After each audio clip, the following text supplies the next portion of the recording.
Estamos falando sobre um mundo caído. Estamos falando sobre como é que nós devemos viver nesse mundo caído.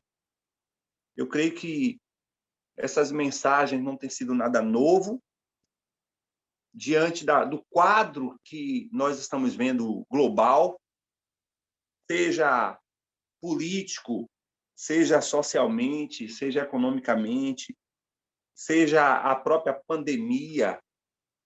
Nós estamos vivendo dias em que tem sido muito claro diante dos nossos olhos como é o perfil da sociedade. Domingo passado, nós falamos sobre que sociedade é essa que nós vivemos, com base no capítulo 1 de Esther. E nós, hoje, queremos estar compartilhando com os irmãos, sejam aqui no culto online, tanto quanto ouvirão essa mensagem em outros momentos durante a semana. Nós queremos compartilhar agora sobre vivendo no mundo sem ser desse mundo. Olhando também para o livro de Esther, que é a base da série, essa série que nós estamos falando sobre o mundo caído, olhando agora para o capítulo 2.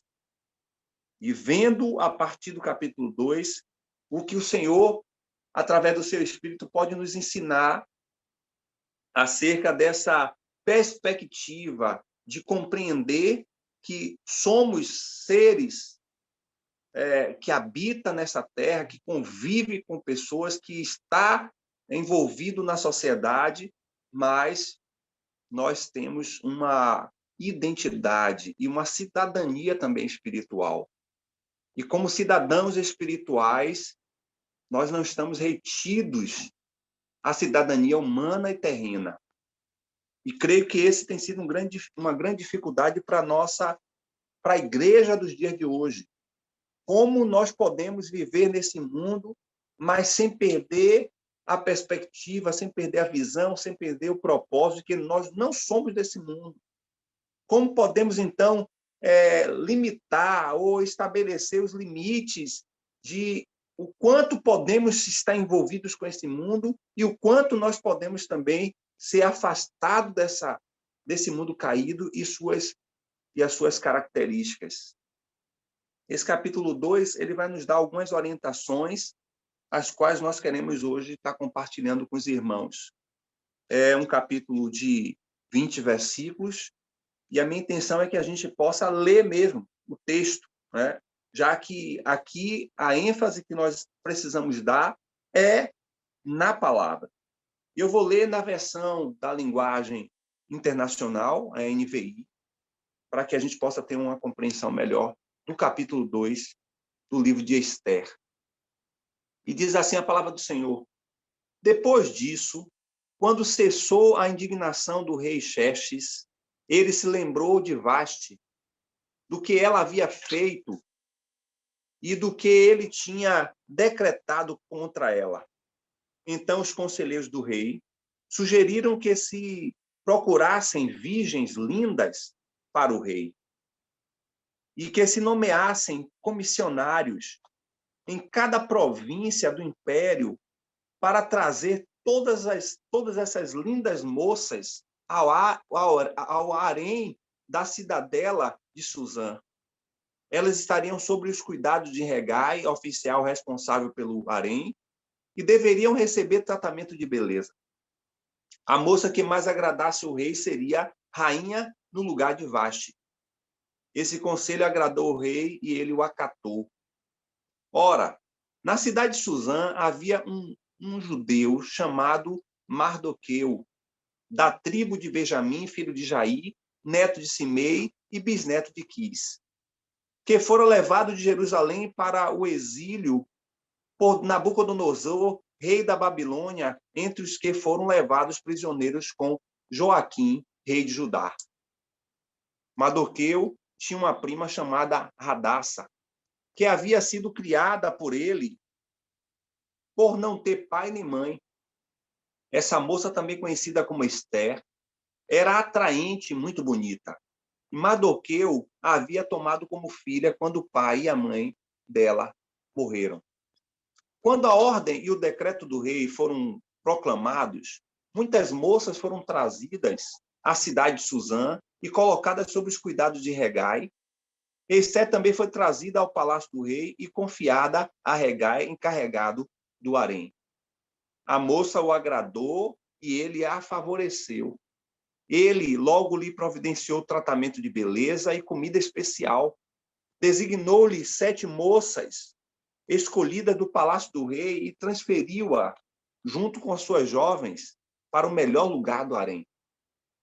Ester não tinha revelado a que povo pertencia nem a origem da sua família, pois Mardoqueu havia proibido de fazê-lo.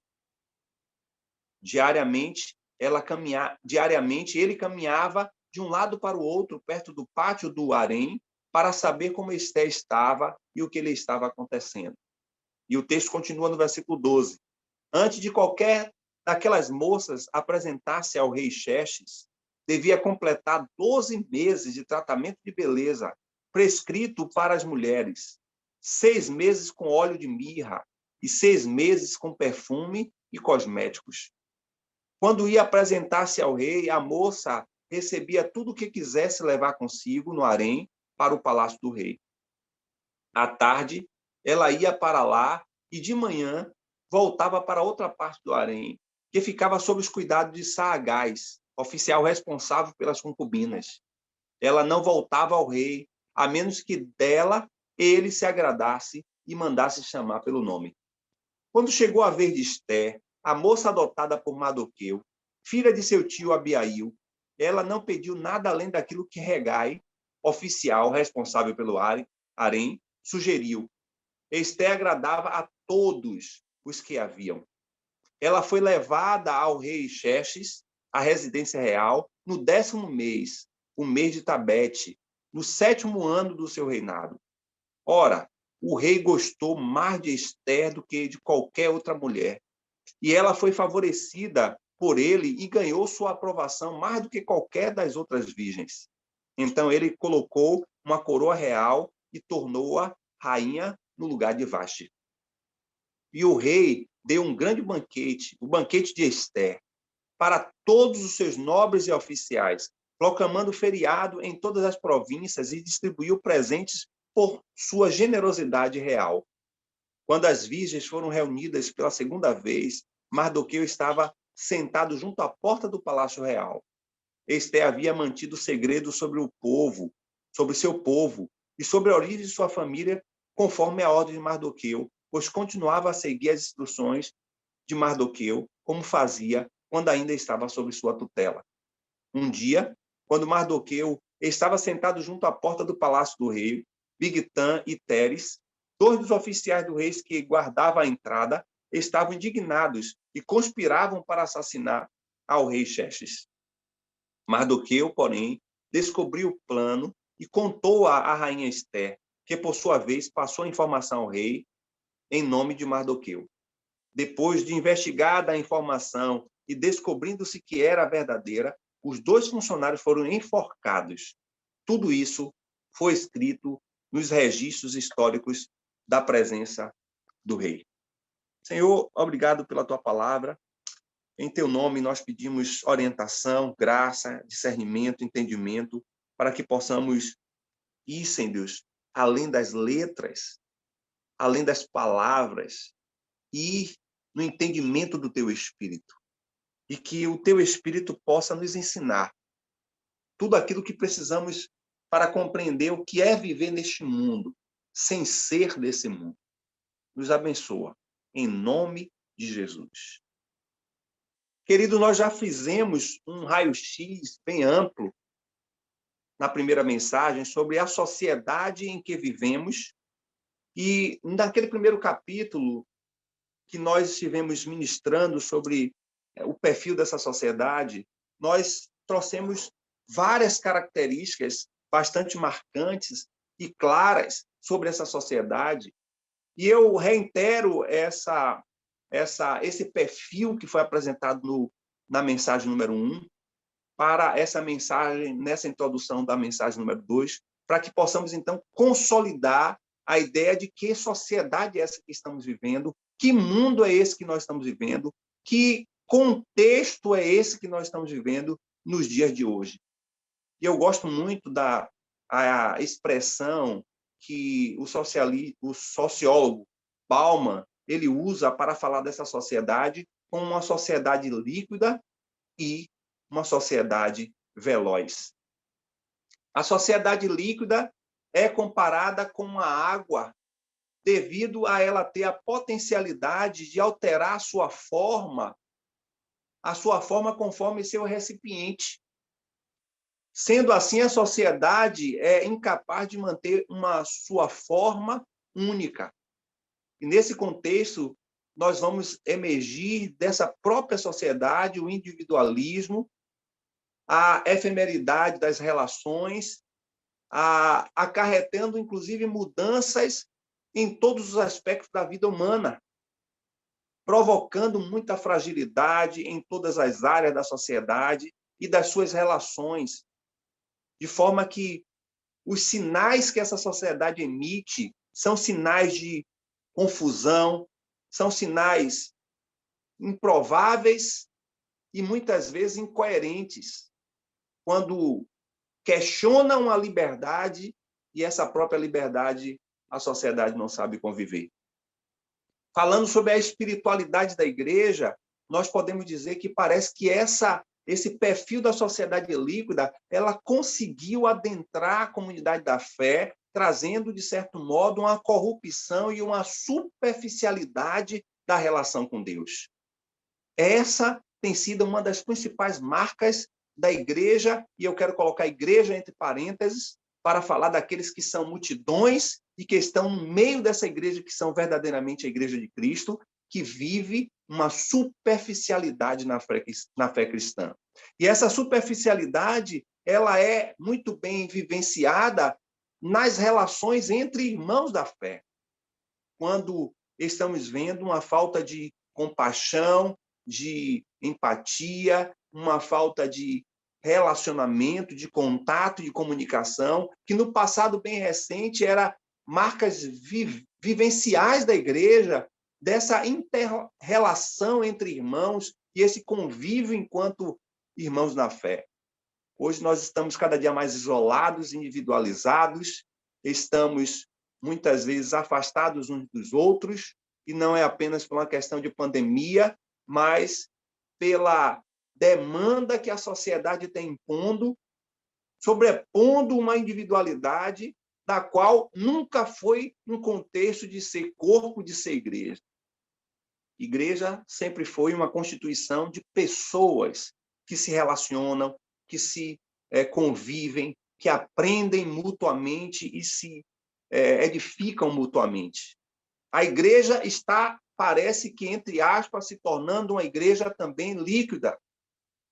E líquida não apenas nas suas relações, mas também na sua confissão de fé.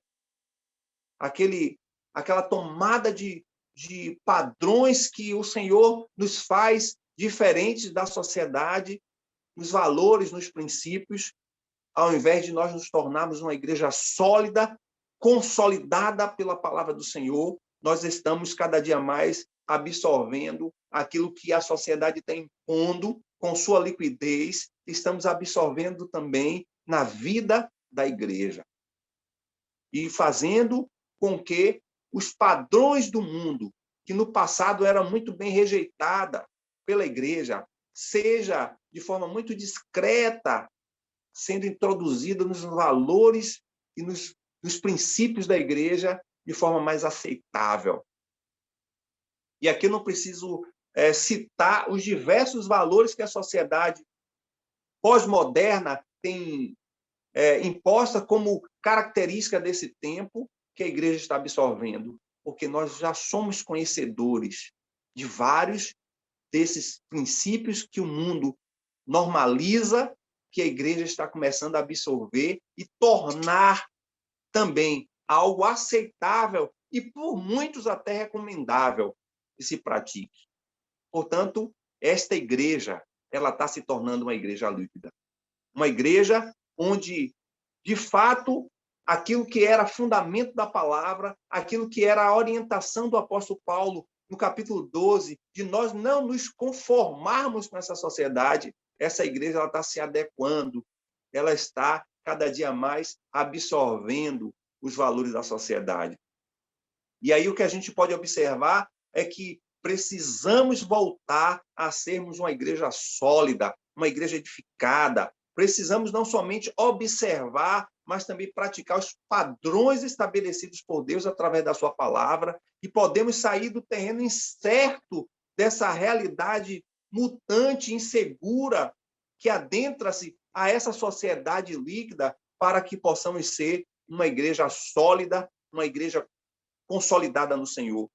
E em vez de vivermos essas contingências que a sociedade de hoje tem imposto como normal, como natural, nós precisamos nos tornar cada dia mais sólidos às verdades do Senhor. Esses 4 primeiros versículos do capítulo 2 nos traz à memória o mundo em que vivemos. O mundo em que vivemos é um mundo caído. E caído se refere a todos os valores de degradação moral e espiritual que a sociedade vive. A gente vê à luz da própria Bíblia que esse aspecto da queda, ela representa em diversos momentos, em diversos personagens bíblicos, que houve, sim, algo que foi degradado, que foi destituído da sua originalidade, que foi destituído do padrão estabelecido pelo próprio Deus e se tornou-se uma característica de alguém que caiu. Nós vamos encontrar isso, os próprios anjos, né, descrito mesmo pelo profeta Isaías no capítulo 14. Nós vamos encontrar isso, a própria humanidade caída. Nós vamos encontrar, em alguns contextos, até Israel, na visão do profeta Amós, lá no capítulo 5, que também Israel caiu da sua perspectiva espiritual, idealizada pelo próprio Altíssimo, e viveu os padrões da sociedade da época. A palavra caída, no contexto bíblico, vai descrever essa degradação moral. E quando nós falamos sobre a sociedade caída de hoje, nós estamos falando dessa sociedade que perdeu completamente as características do próprio Criador. E aí, nós precisamos olhar o mundo inteiro da humanidade que caiu primeiro da sua amizade com Deus, se afastando de Deus, tornando-se cada dia mais orgulhosos, independentes e inimigos de Deus. Isso mostra de forma clara em todos os segmentos da sociedade, seja na cultura, seja na ciência, seja no convívio social, na economia. Nós estamos vendo uma sociedade que caiu porque está inimiga de Deus. Um mundo inteiro da humanidade que caiu, da obediência alegre aos princípios de Deus, aos valores de Deus, ao modo de Deus, para viver hoje uma rebelião de uma sociedade sem lei, sem verdade, uma sociedade frustrada, uma sociedade cheia de violência, de medos, uma sociedade de guerras, uma sociedade onde a própria sociedade ela vive destruindo-se a si mesma. Nós estamos vivendo um mundo inteiro caído porque a beleza, a tranquilidade e a vitalidade da família, a família piedosa, a família constituída dos padrões de Deus, ela está sendo falsificada pela uma identidade sexual, pela uma liberalidade, pelo um conflito familiar, pela uma falta de propósito de vida, pela destruição dos valores, das funções familiares, e nós estamos vendo uma família degradada. O mundo inteiro da humanidade caída, do domínio como administradores do mundo, que pertence a Deus, para uma exploração egoísta, as relações trabalhistas cada dia mais exploradora. Nós estamos vivendo uma degradação do ecossistema que vivemos da própria terra, onde nós observamos quanto as pessoas desvalorizam a água, como as pessoas degradam e destroem as nossas florestas. Nós estamos vendo uma sociedade caída, onde ela não consegue de maneira nenhuma reconhecer a verdade iluminada da palavra de Deus, em meio às trevas da ignorância, da intolerância, da depravação, da confusão das mentes depravadas que nós estamos vivendo nos dias de hoje, elas não conseguem, de maneira nenhuma, encontrar nas verdades bíblicas como um princípio para ser vivido e vivenciado. Viver em um mundo caído significa que precisamos lutar, irmãos, diariamente contra o pecado e contra tudo aquilo que essa sociedade impõe para que seja naturalizado, para que seja normalizado e que fere diretamente a nossa vida com Deus.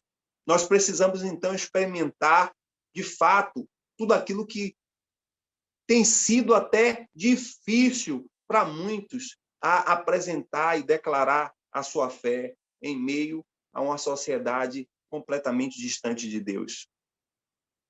E o que nós estamos vendo são as conexões superficiais. Essa é uma das principais marcas da sociedade de hoje. Como este homem que convivia com uma mulher que era a sua rainha, que era a sua esposa, e de uma hora para outra esse homem consegue anular essa relação, de maneira que o texto diz que quando ele toma por si, quando ele lembra de Vasti, ele então ouve os seus magistrados, os seus acadêmicos, os seus orientadores, os seus juristas para uma decisão a tomar. Como a relação de um rei com sua rainha era tão superficial, tão descartável, tão líquido, que a gente consegue observar uma total desvalorização desta mulher que é apagada da história do Império Medo-Persa. Vasti foi apagada. Com relações superficiais, passageiras, que podem rapidamente serem desfeitas, descartadas, como um deixar de seguir, um bloquear nas redes sociais, nós estamos vivendo esse traço deplorável de uma sociedade onde os valores de amizade, de fidelidade, de integridade, de confiabilidade têm sido cada dia mais descartado. Uma rainha que é descartada rapidamente e passando adiante para uma nova que chega, como se as relações fossem simplesmente um ligar e desligar. Era uma sociedade da época medo-persa que objetificava a relação do homem e da mulher como uma relação de objeto sexual por parte da mulher. Era uma mulher propriedade do homem. Era uma sociedade que desvalorizava as mulheres e parece que em pleno século XXI que nós estamos vivendo, ainda há espaço para a violência contra a mulher, como nós já compartilhamos na semana passada, como foi muito bem explanado a necessidade de denunciarmos isso. Nós estamos vivendo dias em que a sociedade ela descarta as relações, porque não há mais verdade, não há mais absolutismo. Hoje, o que nós encontramos é tudo relativo, tudo descartável. É uma sociedade também que valoriza o status social. O que se importava para o Xerxes ou Assuério não era a mulher que ele tinha do seu lado. O que importava para ele é a sua vergonha diante do seu status, diante dos seus reis, dos seus magistrados. O que se levou em consideração para ele foi o seu prestígio, foi a sua autoridade, que foi questionada por uma postura de uma mulher que não aceitou continuar ao padrão de uma sociedade em que tinha a mulher como propriedade e como objeto sexual. É nesse contexto que nós estamos vivendo, onde uma sociedade é a sociedade das aparências. É uma sociedade onde as pessoas dão ênfase ao corpo, ao padrão do belo, à beleza. É uma sociedade onde se importam com a posição, com os recursos, com os títulos, com os status, a raça. É uma sociedade onde as pessoas são valorizadas pelo seu status social. Ainda é assim. E estamos vivendo dias onde o preconceito e a discriminação ainda é muito clara, não só na sociedade brasileira, mas a sociedade global. E essa imposição e essa postura dessa sociedade, ela vai de encontro a tudo aquilo que acreditamos, que seja o viver e o reconhecer e o valorizar o outro. Vashti e as demais mulheres eram um número de possessão e de prazer do rei, com uma alta exigência de beleza para vaidosamente ser exposta como um produto belo diante de todos os seus convidados. Era esta a postura, e esta tem sido a visão da sociedade. Uma sociedade onde as pessoas vivem muito mais pela aparência do que propriamente pela realidade. Quando a gente passa a olhar a partir do versículo 5 até o versículo 8, e aí entra em cena o personagem chamado Mardoqueu, e que outras versões podem chamar também de Mardokai, que é a mesma tradução do hebraico, nós vamos observar que o texto deixa a ênfase que ele era judeu e toda a sua genealogia, como da tribo de Benjamim. E acrescenta, a partir daí, a partir desse momento, a história dessa mulher, a Hadassa, ou também chamada de Esther, essa mulher que tinha a sua identidade como uma mulher judia, bastante atraente e bonita. E aqui eu quero pontuar que mundo nós estamos vivendo, pontuar assim a questão de que a partir do versículo 5, o que nós vamos ver entrar em cena é o povo de Deus, é representante de Deus para cumprir os propósitos de Deus. E o que estamos fazendo nessa sociedade? O que você está fazendo nesse setor de trabalho, nesse convívio desse condomínio ou desse lugar de moradia que você está inserido? O que você está fazendo com essa família que você tem? Nós somos povo de Deus e vivemos nos propósitos de Deus. E quando nós olhamos para esse versículo 5 ao versículo 8, na perspectiva de que o povo de Deus está no mundo e tem que estar no mundo porque Deus tem um propósito conosco nesse mundo, nós precisamos olhar que as circunstâncias não atrapalham os propósitos do Senhor, nem a história de vida altera a agenda de Deus. E eu quero me referir de forma muito pessoal a cada um de nós. As circunstâncias da vida de Hadassa, Esther e a vida de Mardoqueu não retirou nem atrapalhou, irmãos, os propósitos de Deus. E aqui nós estamos nos referindo a duas pessoas, dois primos, que eram escravos e eram estrangeiros, eram perseguidos pela fé, com inimigos históricos cruéis. E nós vamos compreender esse inimigo no decorrer dessas mensagens, que viviam em um ambiente secularista. Eles tinham os seus princípios. E aí eu quero dar primeiro ponto em relação ao grande diferencial da presença do povo de Deus ali representado por Mardoqueu e por Esther, é que eles não tornaram público a identificação da sua origem e sua nacionalidade. E alguém se questiona por que então Mardoqueu orientou para que Esther não dissessem que ela é. Primeiro, porque o povo de Israel, dentro do contexto medo-persa, assim como era também no contexto babilônico, era um povo que sofria muito diante do governo que estava ali no comando, no domínio. Eram escravos desse governo, eles tinham uma fé genuína, eles tinham um estilo de vida diferente, eles tinham um padrão de viver diferente, e eles não poderiam, então, se identificar para que não houvesse uma maior discriminação e para que ela também, Esther, não fosse fruto de discriminação diante das demais mulheres. E ali, então, se ocultou, para que no momento certo fosse declarado quem eles de fato são.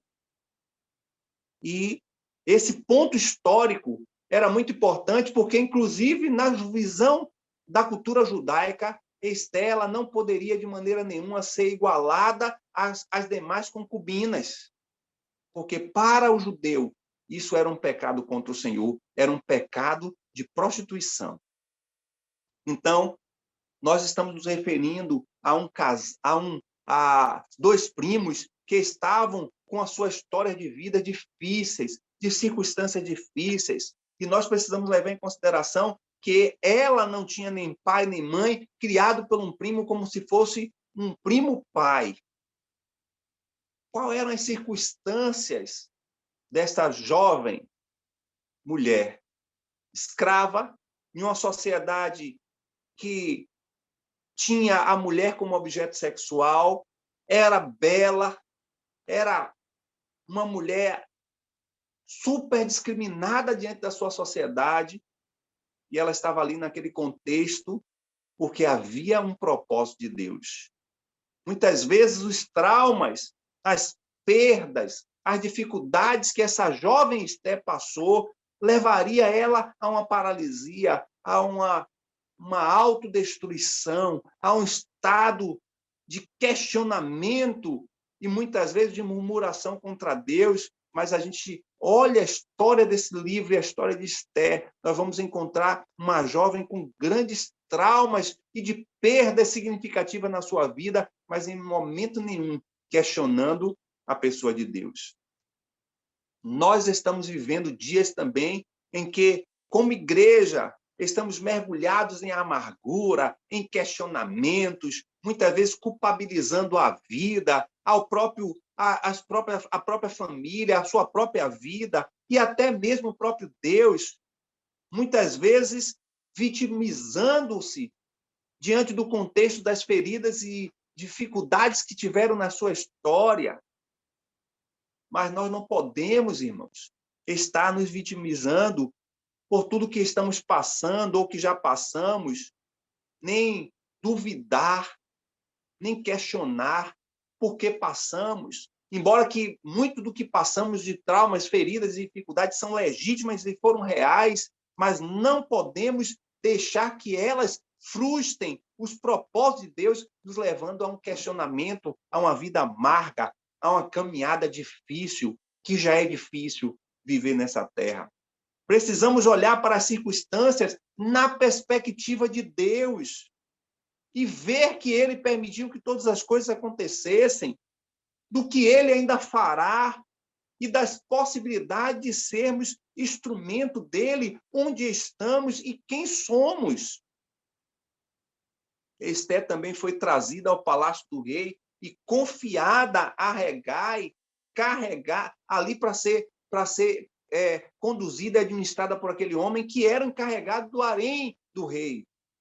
Não fique pensando que foi uma vontade voluntária de Esté, ela foi levada, como as outras jovens foram levadas. Não, tudo na vida de Esté foi com muita luta, com muita dificuldade, com muitas feridas, desvalorizações, mas a gente não vê na história do livro de Esté, Esté amargurada, se vitimizando, entristecida pela história de vida que teve. Irmãos, a história de vida que nós temos estão todos os contextos, no próprio contexto do próprio Deus, quando nos fez e nos permitiu que todas essas coisas passassem pelas nossas vidas. Em contextos, irmãos, tão adversos, o Senhor ele nos usa poderosamente para cumprir os seus propósitos. E se for necessário, o Senhor ele vai mudar leis, ele vai criar novas leis, ele vai permitir situações difíceis e muitas vezes situações traumáticas na nossa vida para nos fortalecer, para nos forjar, para nos amadurecer, a fim de nos forjar para lidar com os desafios da caminhada dessa vida e cumprir os seus propósitos. Nós precisamos olhar a nossa história de vida para ver, de fato, o que é o contexto de Deus no nosso existir. Eu quero ressaltar que esse não foi o plano original do Senhor. Quero ressaltar que as suas feridas, as suas lembranças dolorosas, as minhas lembranças, tudo que já passamos na história das nossas vidas, e cada um de nós sabemos quais são essas histórias, não era o projeto original de Deus. Foi fruto do pecado. mas nós precisamos olhar todo esse contexto de quem somos e do que passamos na perspectiva de Deus. Temos que olhar ao nosso redor e ver o que, o porquê e para que Deus nos forjou quem somos. E a partir daí se colocar nas mãos do Senhor, dizendo: Senhor, usa a minha vida para o louvor da tua glória. A partir do versículo 9, nós trazemos o terceiro ponto. O primeiro ponto é nós olharmos para essa sociedade e ver que essa sociedade em que vivemos, qual é essa sociedade que vivemos e onde estamos vivendo. O segundo ponto dessa mensagem é: o povo de Deus vive os propósitos de Deus, sem olhar as circunstâncias adversas pelas quais estamos vivendo. Terceiro ponto é que o povo de Deus está no mundo para cumprir o propósito do Senhor. E quero enfatizar isso olhando para o versículo 9, que na minha versão diz que a moça teve graça diante dele. Está falando dele quem? Dele, aquele que estava ali administrando, de fato, aquele harém. Era o homem que estaria preparando aquelas moças para serem apresentadas diante do rei. O texto diz que Ester caiu na graça daquele homem. Por quê? Porque Ester é povo de Deus. E estava ali para cumprir os propósitos de Deus, e o Senhor estava caminhando na história da vida de Ester para o cumprimento dos seus propósitos. A moça, na versão da linguagem de hoje, diz que a moça o agradou e ele a favoreceu. O que é que lembra a você a palavra favorecida? A mesma palavra usada para o anjo usou para falar, o anjo Gabriel usou para falar a Maria, dizendo que você é a favorecida. Por quê? Porque ela tinha recebido a graça abundante do Senhor. Deus coloca as pessoas certas na hora certa.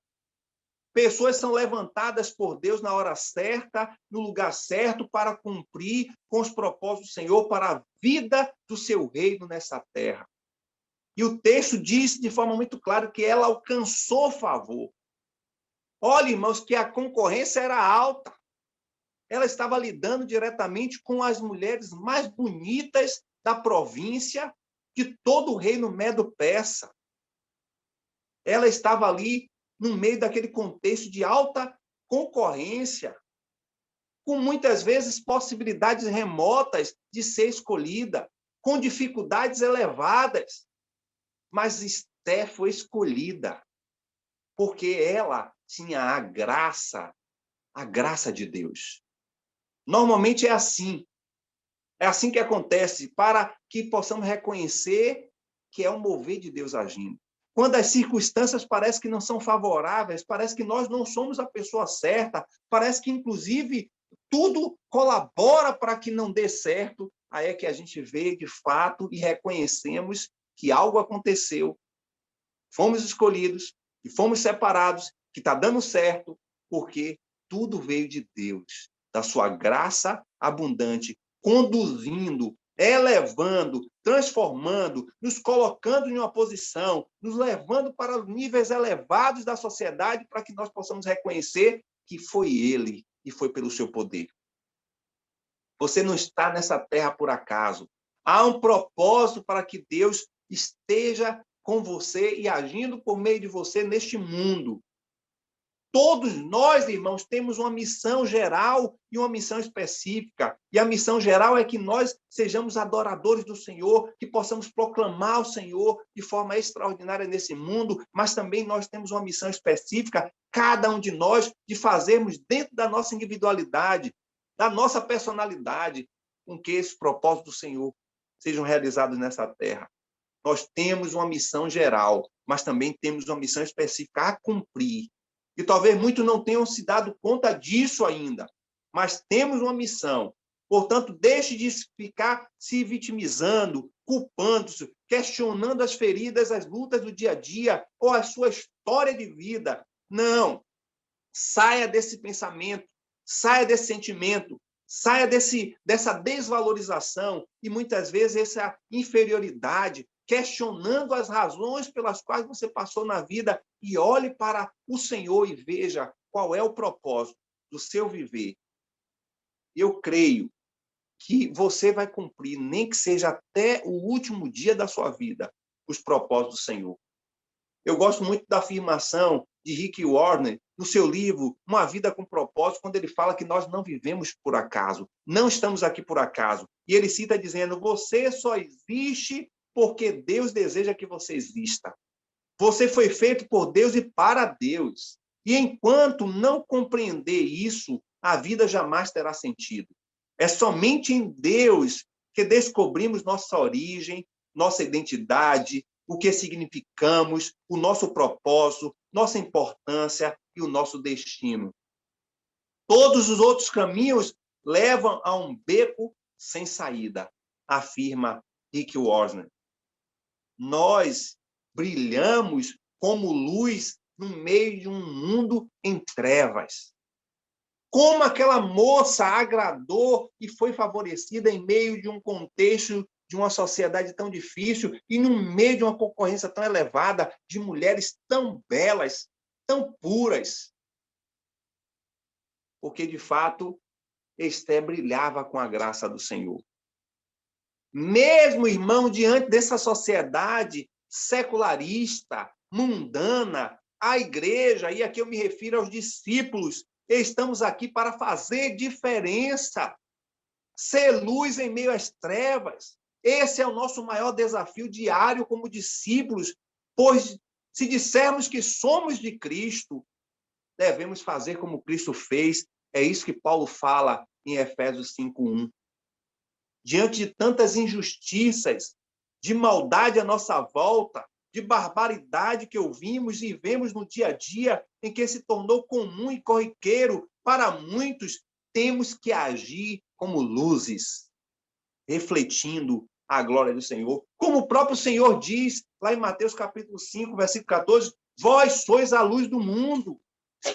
Como o texto diz no capítulo 5, do mesmo texto, versículo 16, assim resplandeça vossa luz diante dos homens, para que vejam as vossas boas obras e glorifiquem o nosso Pai que está nos céus. O mundo, mesmo esse mundo caído, secularizado, distante de Deus, precisa ver em você a graça de Deus.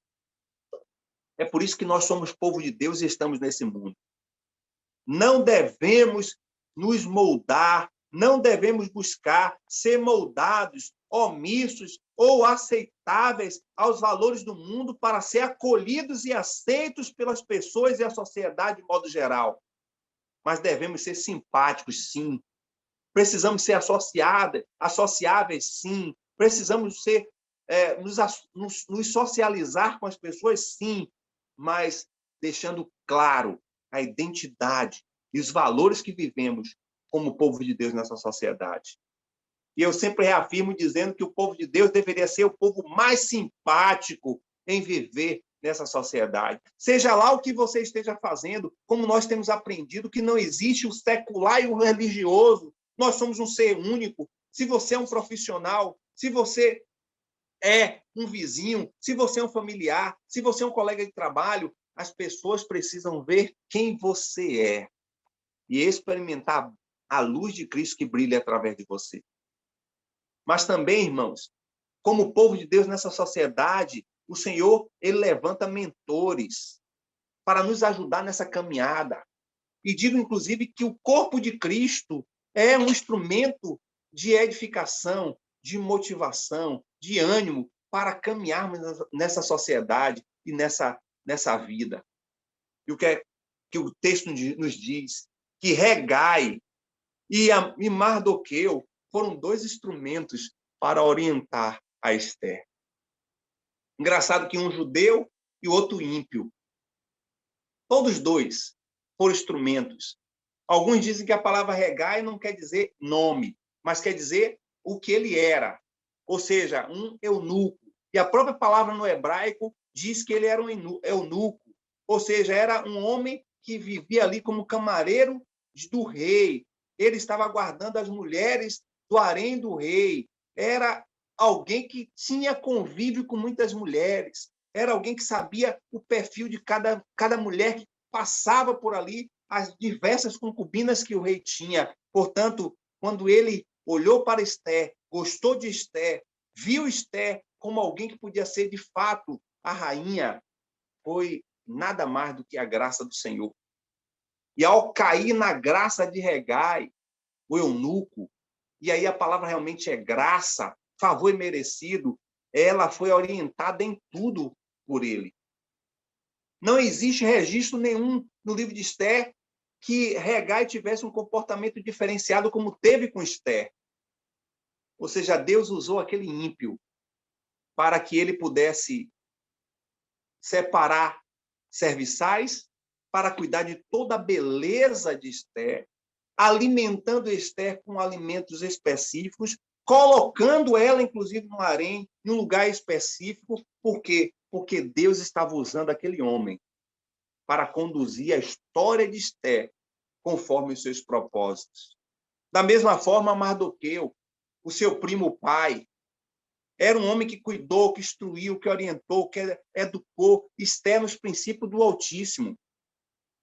Ele apresentou a fé, mas você observa que em todo tempo ele estava ali mentoreando, ele estava ali orientando, aconselhando Ester, ao ponto, inclusive, de ele se tornar, segundo alguns historiadores, ele se tornou um oficial do rei, porque quem senta à porta do rei é um oficial do rei. Depois que Ester foi elevada à rainha, e o texto diz que ele, logo depois, a partir do capítulo 3, ele passa a estar assentado ali aos arredores do rei, em lugar que é de profunda intimidade com o rei. Deus usou a vida de Hegai. Lógico que não é o padrão comum de Deus agir, mas a gente vai ver na própria história de Israel que há um homem ímpio na história, no registro de Israel, que foi, inclusive, chamado como mensageiro de Deus para fazer os propósitos do Senhor acontecer na história de Israel, que é o rei Ciro. E você vai encontrar lá o próprio Isaías, no capítulo 45, chamando Ciro de servo de Deus, que é uma nomenclatura que se refere a nós, discípulos do Senhor. Mas por que isso? Porque Deus estava usando aquele rei ímpio para reconstruir Israel. Não é o modus operandi de Deus, mas é o modus extraordinário de Deus agir. E muitas vezes nós precisamos, irmãos, identificar, precisamos compreender, precisamos vislumbrar que Deus muitas vezes usa pessoas ímpias para nos dar condições, para nos levar a títulos e status diante da sociedade, para que possamos reconhecer que é Ele agindo, operando e instrumentalizando as nossas vidas. A graça atrativa de Ester é a graça atrativa que deve emanar de mim e de você. Por onde quer que estejamos, aquele homem ímpio, Hegai, foi agraciado com a simpatia e a beleza da graça de Deus na vida de Ester.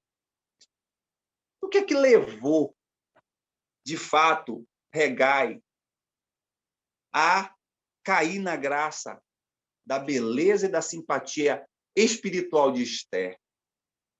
Como aquele eunuco viu naquela jovem alguém extraordinário. A palavra, no versículo 9, diz isso.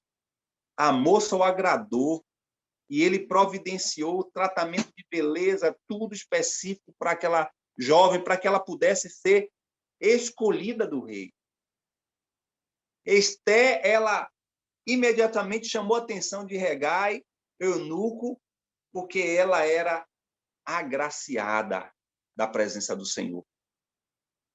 Irmãos, nós precisamos fazer diferença nessa sociedade. E nós precisamos fazer diferença neste mundo que vivemos com um suporte, com um apoio, com uma simpatia, com uma escuta, como um verdadeiro companheiro de pessoas que recorrem para nós e que buscam em nós uma referência que já foi completamente desfeita nessa sociedade que está completamente destituído de boas referências. As pessoas precisam ver você uma referência de autenticidade, uma referência de fidelidade, de integridade, de valores que não são diluídos por essa sociedade contemporânea. As pessoas precisam ver a graça do Senhor sobre a tua vida e você precisa emanar essa graça em todo o contexto, em todo o convívio que você se relaciona com as pessoas, para que elas vejam a glória do Senhor em tua vida e para que elas identifiquem que Jesus é o único Salvador. Por fim, irmãos, a partir do versículo 21 ao versículo 23, nós precisamos ter a consciência da posição que Deus nos põe para ser instrumento para o processo da sua bênção ao seu povo e, a partir do seu povo, ao mundo. O que nós vamos encontrar aqui é, de forma bem específica, Mardoqueu, sentado junto ao palácio do rei, vê um contexto ali de 2 serviçais do rei, oficiais da classe elevada do rei, ali programando alguma coisa contra o rei. O texto não diz as razões pelas quais esses 2 homens estavam ali maquinando alguma coisa, indignados, conspirando alguma coisa contra o rei, mas estava ali Mardoqueu, que sabiamente dá o conhecimento a Esté. Esté leva até a presença do rei, porque a gente compreende que a posição que Deus nos coloca é uma posição que deve ser para ser instrumento para os propósitos do Senhor. Qual era a missão de Mardoqueu ali naquele lugar?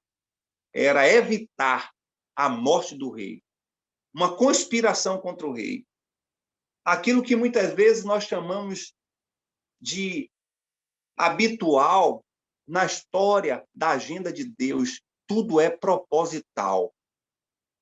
O lugar que você trabalha, o prédio que você mora, o convívio que você tem com as pessoas, tudo tem um propósito de Deus, para que você seja instrumento para o louvor da sua glória. Somos instrumentos de Deus para estabelecer, inclusive, os valores de Deus e os princípios de Deus neste mundo secularista.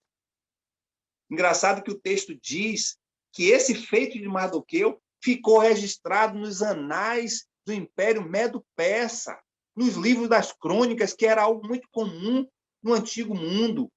Os registros dos reis, como nós temos registros bíblicos dos reis bíblicos, os reis de Israel eram colocados nas crônicas, cada registro do que eles fizeram, do que não fizeram, do que foram beneficiados. Observe que esse homem escravo, um anônimo, tornou-se um homem de posição ao ponto de entrar na história do Império Medo-Persa, como instrumento de Deus que trouxe livramento ao rei. E, posteriormente, isso chega ao conhecimento do rei, porque estava lá registrado.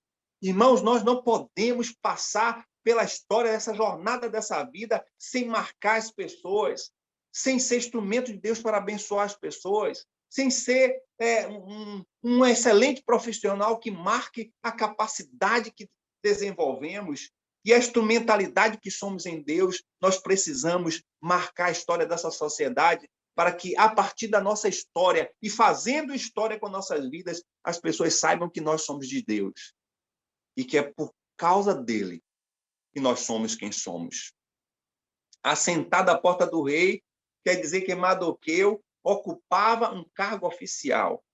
Irmãos, eu não sei quantos de nós, nesse ano, no próximo ano, nos outros anos vindouros, ou na sua história de vida, eu não sei qual é o status que você vai ter diante dessa sociedade, eu não sei qual o título que você vai receber, eu não sei qual é o cargo que você vai ter no seu trabalho, no seu contexto de convivência, mas o que você precisa lembrar, neste lugar que Deus vai te levar, é que foi por causa dele, e para ele, e por causa dos seus propósitos, é que você vai estar naquele lugar. Sabe para quê? Para estender a bandeira do nosso Jeová Nissi, o Deus da nossa salvação.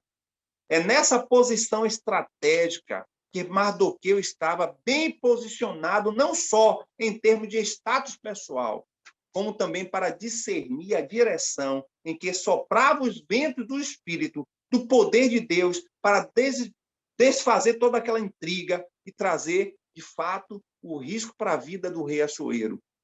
E a partir dessa providência de Deus, uma ação divina de Deus através de Mardoqueu, também ele pôde ter uma posição de destaque.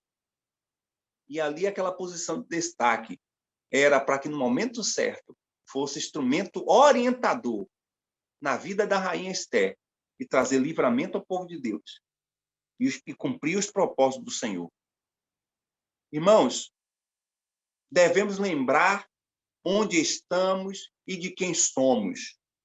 E nos lugares em que o Senhor quer nos levar, na posição que Ele quer nos colocar, nos recursos que Ele quer nos dar, a capacidade que Ele quer nos dar, aquilo que Ele quer nos desenvolver nessa terra, deve ser tudo para ser servido para o louvor da sua glória. Lembre disso. Lembre de cada momento, cada recurso, cada posição, cada coisa que Deus tem te dado, é para que você possa reconhecer que tem propósito de Deus, que é a agenda de Deus na história da sua vida. Pode ser que ainda não entenda como, quando, por quê. Deus te usará, mas certamente você vai compreender perfeitamente que será Deus agindo quando chegar a hora certa, no momento certo, na posição certa e as razões certas para o louvor da sua glória. O que precisamos é ter não um espírito de